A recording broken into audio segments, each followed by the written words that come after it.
Antier, 26 de noviembre, se cumplió el centenario del fusilamiento de un personaje importantísimo para la Revolución Mexicana. Me refiero a Felipe Ángeles, que hoy ha vuelto a cobrar, digamos, prestigio histórico, pues su nombre le ha sido dado al aeropuerto en construcción en Santa Lucía. Pero ¿quién fue Felipe Ángeles? Él había nacido en 1868 en Zacualtipán, Hidalgo. Su padre había sido militar, había luchado contra la intervención francesa. Luego fue jefe político de algunos distritos en el estado de Hidalgo durante el Porfiriato, y eso le permitió a Felipe Ángeles recibir una beca para estudiar en el colegio militar, al que ingresó a sus 14 años.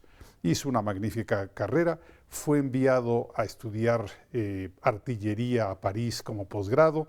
Era un hombre crítico de la organización del ejército, era un hombre crítico de algunos excesos, de algunas corrupciones, y por lo tanto él estaba en Europa cuando estalló la Revolución Maderista.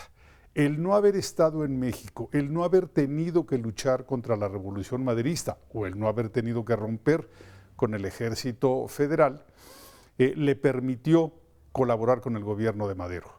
Al regresar de Francia, repito, sin haber luchado contra la revolución, fue nombrado director del Colegio Militar, para el cual estaba ampliamente calificado. Era un gran artillero teórico. Luego, cuando estalló la rebelión zapatista, finales de 1911, fue enviado como jefe de las operaciones militares a Morelos, encargado por Madero.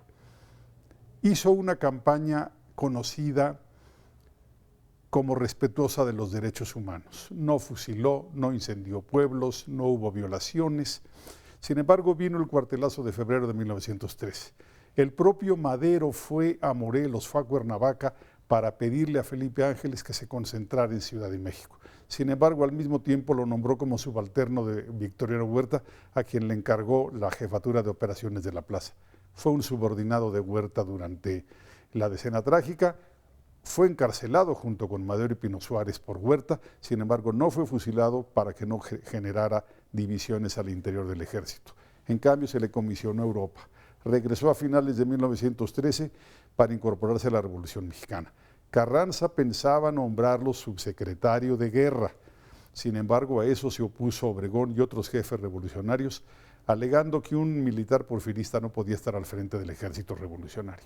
Entonces, a principios de 14, se acomodó en la División del Norte de Pancho Villa, con el cual hizo una gran campaña, fue un gran colaborador, participó destacadamente en la toma de Zacatecas. Sin embargo, después de la toma de Zacatecas vinieron las divisiones entre Carranza, Villa. Ángeles estuvo muy activo en esta división, en esta decisión. Luego se hizo convencionista. Recomendó durante la guerra de facciones a Villa que no hiciera una campaña contra Obregón en base a cargas de caballería. También le recomendó que no hiciera una campaña tan distante de su zona de aprovisionamiento del norte.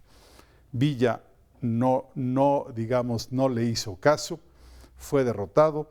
Ángeles se fue al exilio, regresó a México en 1918 pensando hacer una campaña que unificara a los rebeldes contra Carranza, pensando también que se reconciliaran Villa y Estados Unidos. No lo logró, quedó solo, fue aprehendido a finales de 1919 y después de un rapidísimo consejo de guerra fue fusilado, repito, el 26 de noviembre de 1919 en Chihuahua. Sin lugar a dudas, un auténtico personaje de la Revolución Mexicana.